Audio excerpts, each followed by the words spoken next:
Welcome to Andhraprabha. నేను నాగేశ్వరి. ఎన్నికల ప్రచారంలో భాగంగా కాంగ్రెస్ అగ్రనేత రాహుల్ గాంధీ శనివారం కడప చేరుకున్నారు. ఈ సందర్భంగా ఆయనకు కాంగ్రెస్ నేతలు ఘన స్వాగతం పలికారు. అనంతరం కాంగ్రెస్ పార్టీ ఏపీ అధ్యక్షురాలు వైఎస్ షర్మిలతో కలిసి ఇడుపులపాయలోని వైఎస్ రాజశేఖర్ రెడ్డి ఘాట్ వద్దకు వెళ్లి వైఎస్ఆర్ కు నివాళులు అర్పించారు. ఈ సందర్భంగా రాహుల్ గాంధీ షర్మిల వైఎస్ రాజశేఖర్ రెడ్డితో ఉన్న అనుబంధాన్ని గుర్తు చేసుకున్నారు.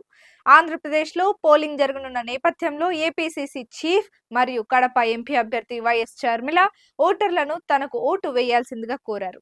చంద్రబాబు సింగపూర్ అన్నాడు, వాషింగ్టన్ డీసీని తలపించే రాజధాని అన్నాడు, 10 ఏళ్ల తర్వాత గుండు సున్నా. జగన్ 3 రాజధానులు అన్నాడు. జగన్ ఇచ్చిన ఒక్క హామీ కూడా నెరవేరలేదంటూ విమర్శించారు.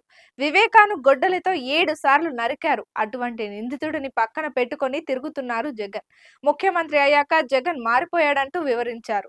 ప్రపంచం మొత్తం కడప ఎన్నికల వైపు చూస్తుంది. కడపలో న్యాయాన్ని గెలిపిస్తారా, నేరాన్ని గెలిపిస్తారా? వైఎస్ఆర్ బిడ్డగా మాట ఇస్తున్నా, ఈ గడ్డ బిడ్డగా ఇక్కడే బ్రతికుంది, ప్రజలకు నా జీవితాన్ని అంకితం చేస్తా, వైఎస్ఆర్ పాలన తిరిగి తెస్తానంటూ హామీ ఇచ్చారు.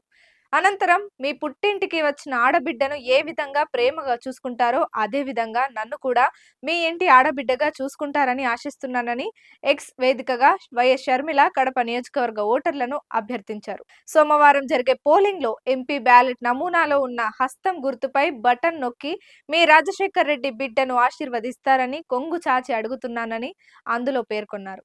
రాజశేఖర్ రెడ్డి బిడ్డ ఈ రోజు కడప ఎంపీ స్థానానికి పోటీ చేస్తోందని, కడప గడ్డ మీద న్యాయానికి నేరానికి మధ్య జరుగుతున్న ఈ పోరాటంలో మీరంతా న్యాయం వైపు నిలబడతారని నమ్ముతున్నానని ఎక్స్ లో పోస్ట్ చేశారు.